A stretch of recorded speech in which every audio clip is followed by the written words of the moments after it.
Assalamualaikum warahmatullahi wabarakatuh. Alhamdulillahi rabbil alamin. Wassalatu wassalamu ala asrafil anbiya'i wal mursalin wa ala alihi wa ashabihi rasulillahi ajmain. Rabbi shrah li sadri wa yassir li amri wahlul 'uqdatam min lisani yafqahul qawli. Amma ba'du. Pertama dan terutama sekali, marilah kita panjatkan atas kehadirat Allah Subhanahu wa Ta'ala yang telah melimpahkan rahmat serta karunia-Nya kepada kita semua, sehingga kita dapat diberikan kesehatan dan kenikmatan oleh Allah Subhanahu wa Ta'ala.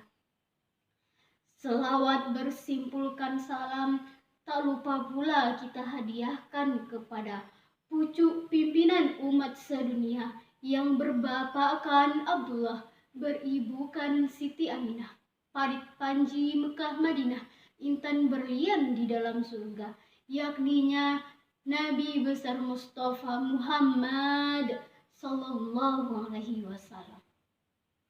Yang sama-sama kita hormati para hadirin wal hadirat yang telah berkenan hadir pada acara kita hari ini.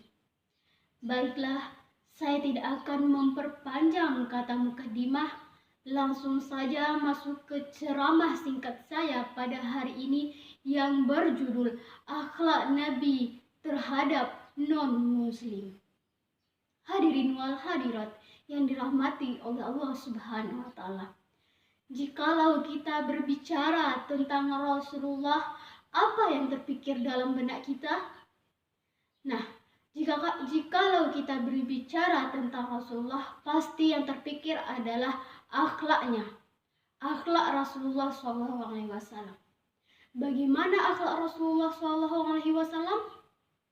Akhlak Rasulullah SAW adalah beliau rendah hati, penyayang, memuliakan orang, tidak pernah berkata kasar, walaupun orang selalu mencaci Nabi Muhammad SAW. Kita sebagai umatnya harus selalu meneladani akhlak yang diajarkan oleh Rasulullah SAW, serta mengamalkan ajaran yang telah dibawanya. Sebagaimana Allah Subhanahu wa Ta'ala berfirman dalam Quran surat Al-Hasyr ayat 7 yang berbunyi, A'udzu billahi minasy syaithanir rajim. Bismillahirrahmanirrahim. Wa ma atakumur rasulu fakhuzuhu wa ma nahakum anhu fantahu wattaqullaha innallaha syadidul iqab. Yang artinya, apa yang diperintahkan oleh Rasul kepadamu maka terimalah, dan apa yang dilarangnya bagimu maka tinggalkanlah, dan bertakwalah kita kepada Allah Subhanahu wa Ta'ala. Sungguh Allah sangat keras hukumannya.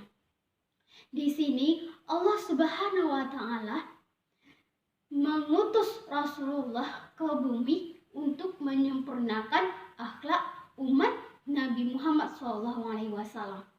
Sebagaimana sabda Rasulullah SAW, innamal bu'ithu liutammami sholihan akhlak.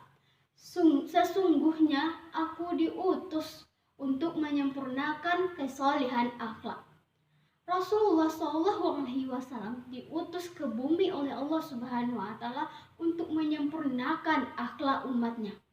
Karena apa? Karena pada saat itu akhlak umat Nabi Muhammad SAW sama seperti akhlak umat Romawi, Cina, India, dan lain-lain sebagainya.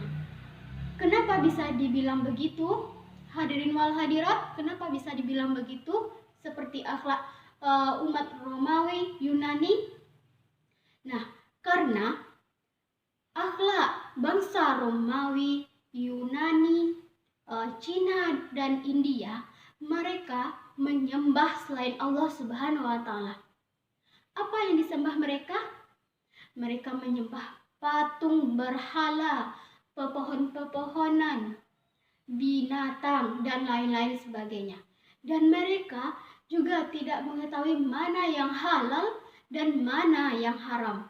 Nah, disitulah Allah Subhanahu wa Ta'ala mengutus Rasul untuk menyempurnakan akhlaknya. Berbicara akhlak, Nabi Muhammad SAW selalu menyayangi umat Muslim, dan Rasulullah SAW juga menyayangi orang-orang non-Muslim. Dia tidak pernah membedakan antara Muslim dan non-Muslim. Pernah suatu ketika Rasulullah SAW didatangi oleh seorang pemuda Yahudi, dan pemuda Yahudi tersebut berkata, "Wahai Rasulullah, aku ingin tinggal di rumahmu. Apakah saya boleh tinggal di rumahmu?" Hadirin wal hadirat, bagaimana jawaban Rasulullah? Nah, jawaban Rasulullah pada saat itu, apakah dia menerima atau apakah Rasulullah menolak? Nah, jawaban Rasulullah adalah, boleh, engkau boleh tinggal di rumah saya. Apakah Rasulullah SAW memaksa pemuda Yahudi tersebut setelah pemuda Yahudi tersebut tinggal di rumahnya untuk masuk Islam? Jawabannya tidak. Rasulullah SAW selalu memperlakukan pemuda Yahudi tersebut dengan sayang. Beliau tidak pernah berkata kasar. Beliau selalu memperlakukannya dengan baik. Bahkan Rasulullah SAW makan sepiring berdua dengan pemuda Yahudi tersebut. Dia tidak pernah berkata kasar sampai pemuda Yahudi tersebut telah meninggalkan rumah Rasulullah. Rasulullah tidak pernah memaksa pemuda Yahudi tersebut untuk masuk agama Islam. Karena apa? Karena di dalam Islam tidak boleh ada paksaan. La ikraha fid din. Tidak ada paksaan dalam agama. Nah, jadi Rasulullah SAW selalu menyayangi pemuda Yahudi tersebut, sehingga dia pulang ke rumahnya. Rasulullah tidak pernah memaksanya sedikit pun masuk Islam. Hadirin wal hadirat rahimakumullah. Tidak itu saja, Rasulullah SAW juga bersikap lemah lembut ke pengemis tua yang tunanetra, dia buta. Nah, pada suatu ketika Rasulullah SAW masih hidup, Rasulullah SAW selalu memberikan makanan dan membawa makanan kepada pengemis tua yang tunanetra, dia tidak bisa melihat. Rasulullah SAW selalu memberikan makanan dan menyuapi pengemis tua tersebut dengan tangannya sendiri. Tapi apa balasannya kepada Rasulullah? Pengemis tua tersebut bilang kepada Rasulullah, walaupun dia tidak bisa melihat, setiap orang yang datang kepadanya dia selalu berkata, "Wahai saudaraku, jangan dekati Rasulullah, jangan dekati Nabi Muhammad SAW. Dia gila, dia penyihir. Kalau engkau mendekatinya maka engkau nanti akan terpengaruh." Setiap orang yang datang kepadanya dia selalu berkata seperti itu, tidak terkecuali kepada Nabi Muhammad SAW. Bagaimana sikap Nabi Muhammad SAW ke pengemis tua tersebut, pengemis Yahudi tersebut? Nah, Rasulullah SAW tidak pernah membalas perlakuan pengemis tua tersebut, walaupun dia mencaci maki Nabi Muhammad SAW, mengatai Nabi Muhammad gila, mengatai Nabi Muhammad penyihir. Tapi Rasulullah memperlakukannya dengan baik, maka memperlakukannya dengan lemah lembut. Setelah dicaci maki, Rasulullah tetap menyuapi pengemis tua tersebut dengan tangannya sendiri. Bahkan setelah Rasulullah SAW wafat, dia masih mencaci maki Nabi Muhammad SAW.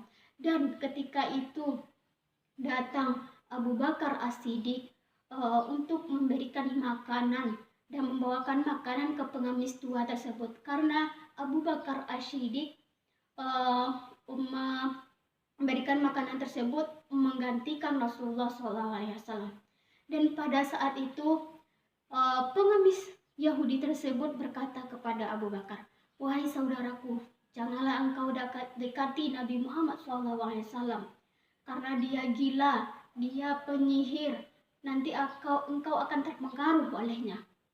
Nah, pada saat itu Abu Bakar merasa marah karena Rasulullah SAW dicaci maki oleh pengemis Yahudi tersebut. Bagaimana sikap Abu Bakar? Tentu saja sikap Abu Bakar berbeda dengan Nabi Muhammad SAW. Karena Abu Bakar merasa kesal, maka Abu Bakar menyuapi pengemis tua tersebut dengan kasar. Disitulah pengemis Yahudi tersebut merasa orang yang selalu membawakannya makanan itu berbeda dengan orang yang sekarang. Maka dia berkata, "Hai saudaraku, engkau bukanlah yang membawakan makanan seperti biasanya kepadaku. Siapakah engkau?" Kemudian Abu Bakar berkata, "Benar, saya bukanlah orang yang selalu membawakan makanan kepadamu. Karena orang yang membawakan makanan kepadamu dia sudah meninggal. Ya, itulah dia, Rasulullah SAW. Orang yang selalu kau caci maki, orang yang selalu kau hina. Akan tetapi bagaimana sikapnya kepadamu? Dia selalu memberikan makanan kepadamu dan menyuapimu. Apakah engkau selalu menghinanya seperti itu? Wahai pengemis tua, tahukah engkau sekarang dia sudah tidak ada. Rasulullah SAW wafat." Dan seketika pengemis Yahudi tersebut menangis jadi-jadinya karena dia telah menghina Rasulullah. Dia telah menghinanya seburuk mungkin. Walaupun Rasulullah SAW telah memperlakukannya dengan sebaik mungkin, pengemis Yahudi tersebut berlaku kasar kepadanya. Sehingga pada saat itu juga pengemis Yahudi tersebut masuk Islam dan mengucapkan 2 kalimat syahadat di depan Abu Bakar, dan dia menangis karena dia tidak bisa membalas budi pekerti Rasulullah SAW. Nah, jadi hadirin wal hadirat rahimakumullah. Jadi bagaimana kesimpulannya? Kesimpulannya adalah kita sebagai umat Nabi Muhammad SAW, kita harus meneladani akhlak Rasulullah SAW, baik itu kepada non-muslim maupun kepada muslim.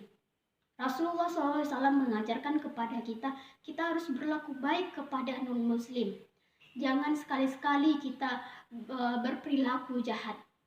Walaupun orang-orang non-muslim berperilaku jahat kepada kita, maka jangan sekali kita membalasnya dengan kelakuan jahat pula.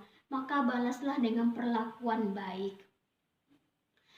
Baiklah hadirin wal hadirat rahimakumullah. Cukup sekian ceramah singkat saya pada hari ini. Jikalau ada kata yang salah, mohon dimaafkan. Saya akhiri dengan wassalamualaikum warahmatullahi wabarakatuh.